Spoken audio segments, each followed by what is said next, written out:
Good morning student, আশা করি তোমরা সবাই ভালো আছো। আমি তোমাদের রাষ্ট্রবিজ্ঞানের শিক্ষিকা কাবেরী দত্ত, দ্বাদশ শ্রেণীর রাষ্ট্রবিজ্ঞান পড়াচ্ছি। গত ক্লাসে আমি তোমাদের 4th চ্যাপ্টার সম্মিলিত জাতিপুঞ্জ শুরু করেছি। সম্মিলিত জাতিপুঞ্জর মূল উদ্দেশ্য কি ছিল গত ক্লাসে আমি তা ব্যাখ্যা করেছি। মূল উদ্দেশ্য ছিল বিশ্ব শান্তি রক্ষা করা, কিন্তু সম্মিলিত জাতিপুঞ্জের আরো কতগুলি উদ্দেশ্য রয়েছে, সেইগুলো আজ আমি তোমাদের ডিটেলসে পড়াবো। এছাড়াও সম্মিলিত জাতিপুঞ্জের কয়েকটি নীতিও রয়েছে। তো সম্মিলিত জাতিপুঞ্জের একটি সনদ তৈরি হয়েছিল। সনদ অর্থাৎ সংবিধান। তো এই সনদের 111টি ধারায় সম্মিলিত জাতিপুঞ্জের বিভিন্ন নিয়ম কানুন সম্পর্কে আলোচনা করা রয়েছে এবং সম্মিলিত জাতিপুঞ্জের একটি প্রস্তাবনাও রয়েছে। তো উদ্দেশ্যগুলি আরো ডিটেলসে ব্যাখ্যা করার আগে তোমাদের একটু ঐতিহাসিক প্রেক্ষাপটটা জানা দরকার, যে কোন উদ্দেশ্য নিয়ে সম্মিলিত জাতিপুঞ্জ তৈরি হলো, কি কারণে এরম একটা আন্তর্জাতিক সংগঠন তৈরি করতে হলো, তার একটা ঐতিহাসিক প্রেক্ষাপট আমি তোমাদের আবার আজও বলছি। দ্বিতীয় বিশ্বযুদ্ধ শুরু হয়েছে। পৃথিবীর শান্তিকামী মানুষ তার ধ্বংসলীলা দেখে, তার ভয়াবহতা দেখে উপলব্ধি করলো যে এরকম বিশ্বযুদ্ধ আর ঘটতে দেওয়া যাবে না। বিশ্বযুদ্ধ মানে প্রচুর প্রচুর ধ্বংস। তাহলে এমন একটা আন্তর্জাতিক সংগঠন তৈরি করতে হবে যে সংগঠনটা পৃথিবীতে আর তৃতীয় বিশ্বযুদ্ধ ঘটতে দেবে না। কেন? দ্বিতীয় বিশ্বযুদ্ধের ভয়াবহতা মানুষের মধ্যে দেখে ফেলেছে। দ্বিতীয় বিশ্বযুদ্ধে পৃথিবীর বেশ কিছু রাষ্ট্র জড়িয়ে পড়েছিল। আমেরিকা, ব্রিটেন, ফ্রান্স, মিত্রশক্তিবর্গের এইসব রাষ্ট্রগুলো। অপরদিকে রাশিয়া, চীন। অপরদিকে ছিল অক্ষ শক্তিবর্গ রাষ্ট্র, জার্মানি, জাপান, ইটালি। তা দ্বিতীয় বিশ্বযুদ্ধের জন্য জার্মানি, জাপান, ইটালি বহু অংশে দায়ী ছিল। জার্মানির আগ্রাসী মনোভাব, উগ্র সাম্রাজ্যবাদী মনোভাব, উগ্র জাতীয়তাবাদী মনোভাব, ইটালির উগ্র সাম্রাজ্যবাদী মনোভাব দ্বিতীয় বিশ্বযুদ্ধকে ডেকে এনেছিল। এরা বিশেষ করে জার্মানি চেয়েছিল মধ্য ও পূর্ব ইউরোপে শুধু আর্য জাতিকে, জার্মান জাতিকে প্রতিষ্ঠিত করতে। সে ভেবেছিল পৃথিবীতে আর কোনো জাতি থাকবে না, শুধু জার্মান জাতিরই সাম্রাজ্য প্রতিষ্ঠিত হবে।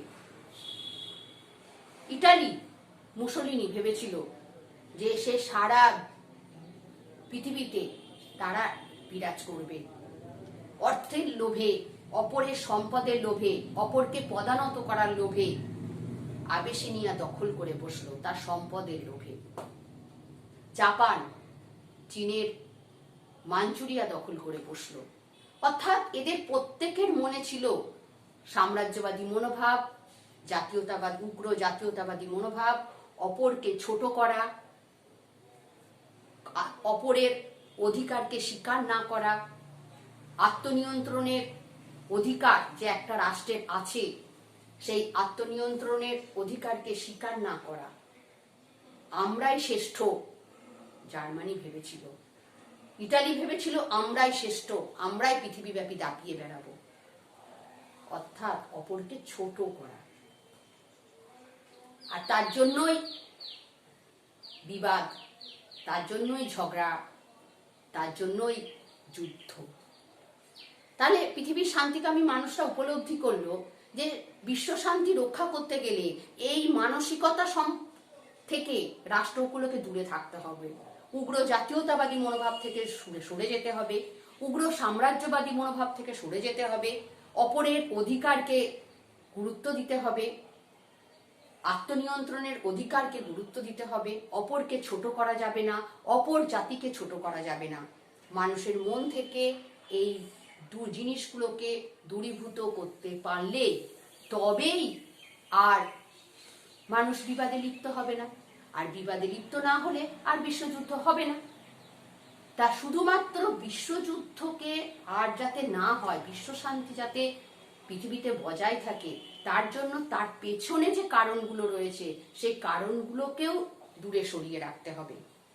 তা আমরা আজকে উদ্দেশ্যগুলোর মধ্যে দিয়ে সেগুলোই বুঝবো যে আর কি কি উদ্দেশ্য নিয়ে সম্মিলিত জাতিপুঞ্জ প্রতিষ্ঠিত হয়েছিল। সম্মিলিত জাতিপুঞ্জের উদ্দেশ্য। সম্মিলিত জাতিপুঞ্জের সনদের 1 নম্বর ধারায় তার উদ্দেশ্যগুলির উল্লেখ রয়েছে। 1. আন্তর্জাতিক শান্তি ও নিরাপত্তা রক্ষা করা। সম্মিলিত জাতিপুঞ্জের প্রধান উদ্দেশ্য হল আন্তর্জাতিক শান্তি ও নিরাপত্তা রক্ষা করা। এই রাজনৈতিক উদ্দেশ্য সাধনের পথে যেসব বাধা বিপত্তি ও প্রতিবন্ধকতা সৃষ্টি হবে, ঐক্যবদ্ধভাবে সব সদস্য রাষ্ট্র সেই সব বাধা বিপত্তি অপসারণ করে শান্তি প্রতিষ্ঠায় অগ্রসর হবে।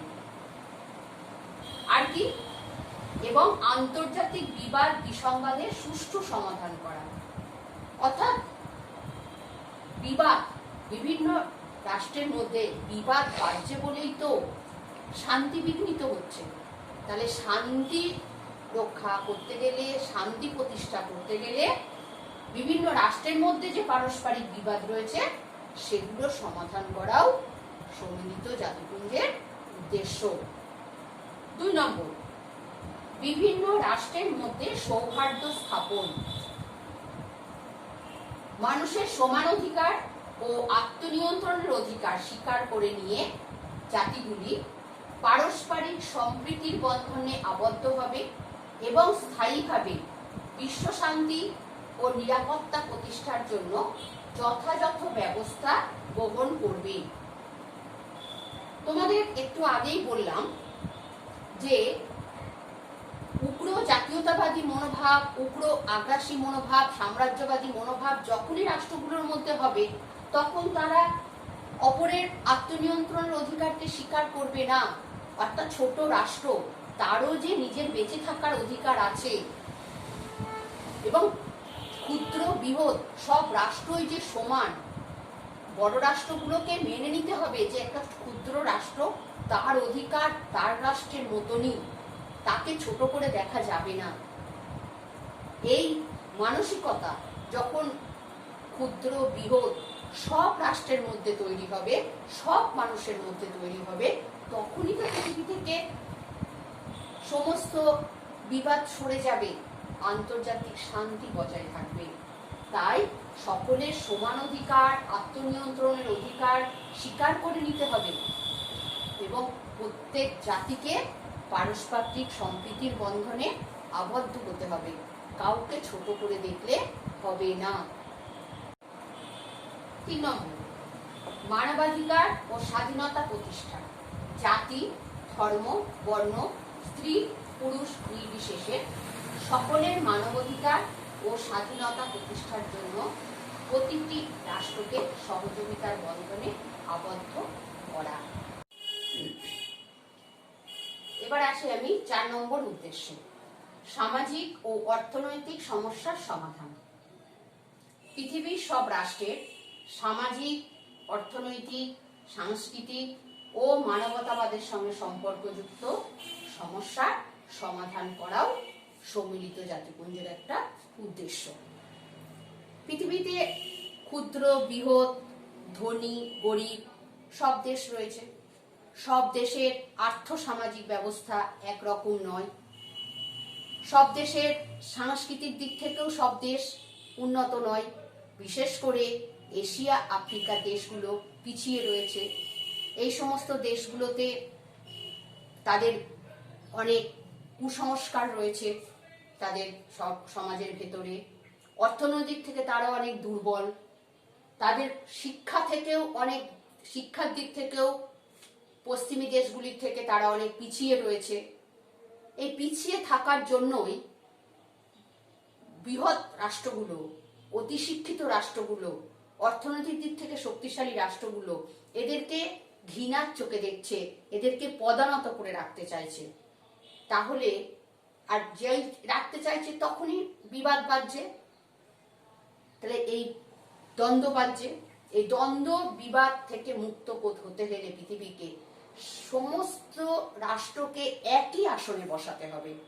তাহলে যাদের অর্থনৈতিক দিক থেকে যারা পিছিয়ে রয়েছে তাদের অর্থনৈতিক অবস্থার উন্নয়ন ঘটাতে হবে, সামাজিক দিক থেকে যারা পিছিয়ে রয়েছে, যাদের সমাজের মধ্যে অনেক কুসংস্কার রয়েছে, তাদের শিক্ষার মাধ্যমে সেই সমস্ত রাষ্ট্রগুলোকে উন্নত করতে হবে, শিক্ষা দিয়ে উন্নত করতে হবে। স্বাস্থ্যের দিক থেকে অনেক দেশ পিছিয়ে রয়েছে, স্বাস্থ্য ব্যবস্থা অনেক দেশে ভালো নয়, তাহলে তাদের স্বাস্থ্য ব্যবস্থার উন্নতি করতে হবে। তবেই তারা বৃহৎ রাষ্ট্রের সাথে, বড় রাষ্ট্রের সাথে এক আসনে বসতে পারবে। আর তাই সামাজিক, অর্থনৈতিক, সাংস্কৃতিক দিক থেকে যে সমস্ত দেশগুলো সমস্যা রয়েছে, সম্মিলিত জাতিপুঞ্জের কাজ হবে সেই সমস্যাগুলোকে দূরীভূত করে সমস্ত রাষ্ট্রকে একই আসনে বসানো। নেক্সট উদ্দেশ্য 5, বিভিন্ন রাষ্ট্রের কার্যাবলী সুসংহত করা। উপরিউক্ত উদ্দেশ্যগুলি বাস্তবায়িত করার জন্য পৃথিবীর বিভিন্ন রাষ্ট্রের কার্যাবলী সুসংহত করে সমন্বয় সাধন করাও সম্মিলিত জাতিপুঞ্জের একটা কাজ। সমস্ত রাষ্ট্রকে একত্রিত করতে হবে, সমস্ত রাষ্ট্রের মধ্যে সমন্বয় ঘটাতে হবে, এটাকে সম্মিলিত জাতিপুঞ্জকেই করতে হবে। এখন আমি পড়াচ্ছি সম্মিলিত জাতিপুঞ্জের নীতি। সম্মিলিত জাতিপুঞ্জের উদ্দেশ্যগুলির বাস্তব রূপায়ণের জন্য 7টি নীতি অনুসরণের কথা সনদে ঘোষিত হয়েছে। এই নীতিগুলি হলো: 1, সম্মিলিত জাতিপুঞ্জের ক্ষুদ্র বৃহৎ সব সদস্য রাষ্ট্র সমান। তোমাদের একটু আগেই বললাম যে সবাইকে মনে করতে হবে, ক্ষুদ্র রাষ্ট্রকে, বৃহৎ রাষ্ট্রকে সবাইকে মনে করতে হবে যে আমরা সবাই সমান, তবেই সমস্যার সমাধান হবে। তাহলে সম্মিলিত জাতিপুঞ্জের ক্ষুদ্র বৃহৎ সব সদস্য রাষ্ট্র সমান। 2, সামগ্রিক কল্যাণ সাধনের জন্য সব সদস্য রাষ্ট্র সনদ কর্তৃক আরোপিত দায় দায়িত্ব নিষ্ঠা সহকারে পালন করবে। অর্থাৎ যে সমস্ত রাষ্ট্র সম্মিলিত জাতিপুঞ্জের সদস্য, তারা সবাই সম্মিলিত জাতিপুঞ্জ যে দায়িত্ব তাদের উপর অর্পণ করবে, সব সদস্য রাষ্ট্র সেই সব দায়িত্ব পালন করবে। যে দেশ পিছিয়ে রয়েছে, যে দেশ অর্থনৈতিক দিক থেকে পিছিয়ে রয়েছে, ধনী রাষ্ট্রগুলোকে তাদেরই তো সাহায্যের হাত বাড়িয়ে দিতে হবে।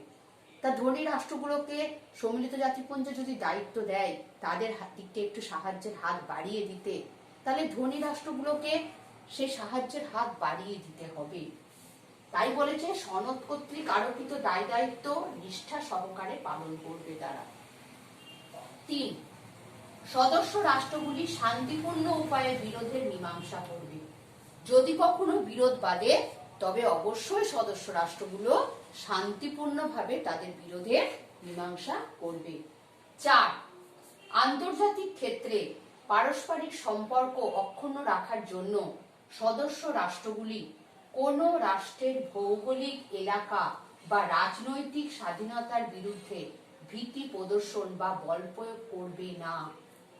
অর্থাৎ অনেক সময় দেখা গেছে যে যে বৃহৎ রাষ্ট্রগুলো ক্ষুদ্র রাষ্ট্রগুলোকে, ছোট রাষ্ট্রগুলোকে ভেতরে ঢুকে গিয়ে তাদের ইচ্ছা মতন সরকার সেখানে বসিয়ে দিয়েছে, তাদের ওপর প্রভাব প্রতিপত্তি বিস্তার করবার জন্য, তাদের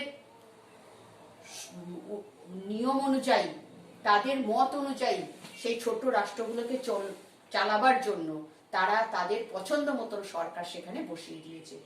এটা করা যাবে না। এটা করলে আবার বিবাদ বাঁধবে, আবার দ্বন্দ্ব বাঁধবে। তাই কোন রাষ্ট্রের ভৌগোলিক এলাকা বা রাজনৈতিক স্বাধীনতার বিরুদ্ধে ভীতি প্রদর্শন করা যাবে না।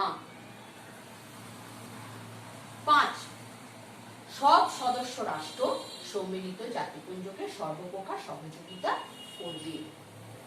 6, যেসব রাষ্ট্র সম্মিলিত জাতিপুঞ্জের সদস্য নয় তারাও যাতে আন্তর্জাতিক শান্তি ও নিরাপত্তা বজায় রাখার জন্য সনদের নীতিগুলি মেনে চলে সে বিষয়ে লক্ষ্য রাখা হবে।